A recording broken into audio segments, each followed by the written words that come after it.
Happy new year, সবাই ভালো থেকো, সুস্থ থেকো। নমস্কার, রাজা স্টোরসের পক্ষ থেকে আমি অনিত কুমার মন্ডল। যেহেতু দাদা নেই, আমি একটা নতুন মোল্ড এসছে, কেকের মোল্ড, যেটা আগে কেকের মোল্ড ছিল, তারপর একটা নতুন কেক এসছে। তো দেখা যাক এটা কিরকম দেখতে হয়, আমরা বানাচ্ছি। তোমরা দেখতে থাকো।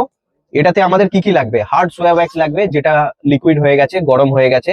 তার সাথে আমরা অল্প একটুখানি জি ওয়্যাক্স ইউজ করব, যেটাকে হার্ড করার জন্য, বেশি না, একটুখানি জি ওয়্যাক্স ইউজ করব, ঠিক আছে? আর যেহেতু আমরা সেন্টেড ক্যান্ডেল বানাচ্ছি, তো সেটার জন্য আমাদেরকে অবশ্যই একটুখানি এসেন্স বুস্টার অ্যাড করতে হবে। অ্যাড করে নিলাম। এবার দেখতে থাকো।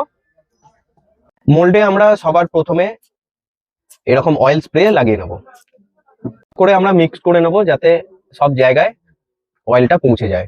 আমাদের জি ওয়্যাক্স আর এসেন্স বুস্টার মিক্সড হয়ে গেছে। যেহেতু কেক বানাচ্ছি, 2-4টে স্ট্রবেরি না বানালে হয় না, ঠিক আছে? তো স্ট্রবেরি এটাতে আমরা বানাবো। স্ট্রবেরি বানাবো, রেড কালার আমরা নিয়ে নিলাম। স্ট্রবেরি সেন্ট ইউজ করে নেব। ঢেলে নিচ্ছি স্ট্রবেরি মোল্ডে। কেকটার ভেতরে যে ডিজাইন গুলো আছে আমরা হোয়াইট করে নেব, ওই জন্য ড্রপার ইউজ করছি। এই যে আমরা ডিজাইনটা করে নিলাম, ঠিক আছে? প্রথমে সেন্ট আমরা নিয়ে নিলাম, এরপর দেব মোম। মোম আমরা নিয়ে নিলাম। এবার আমরা আস্তে আস্তে ঢেলে দিচ্ছি।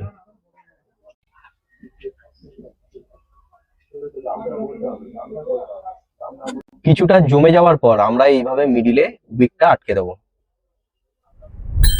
জমে গেছে, এবার আমরা বার করে নেবো মোল্ড থেকে, ঠিক আছে? আমরা উইকটা লাগিয়ে নেবো আগে, তারপরেও বাকি থাকছে, দেখাবো কিভাবে কমপ্লিট করছি আমরা। এবার আমরা জেল ওয়্যাক্স নিয়ে নিচ্ছি, একটু সাজাবো ওপরটা। আমরা এটাতে রেড কালার নিয়ে নেবো জেল ওয়্যাক্সটাতে। এটাতেও নিয়ে নিলাম। জেলটা মিডিলে দিয়ে দেবো। এভাবে জেলটাকে আমরা চারিদিকে করে নিলাম। স্ট্রবেরি গুলো দেবো মিডিলে, স্ট্রবেরি বসিয়ে দিচ্ছি।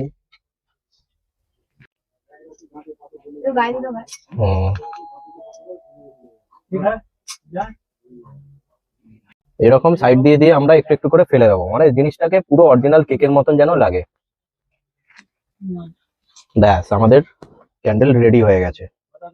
আমাদের কেক রেডি হয়ে গেছে। আমরা পরিমাণ মতন উইকটা কেটে নেবো।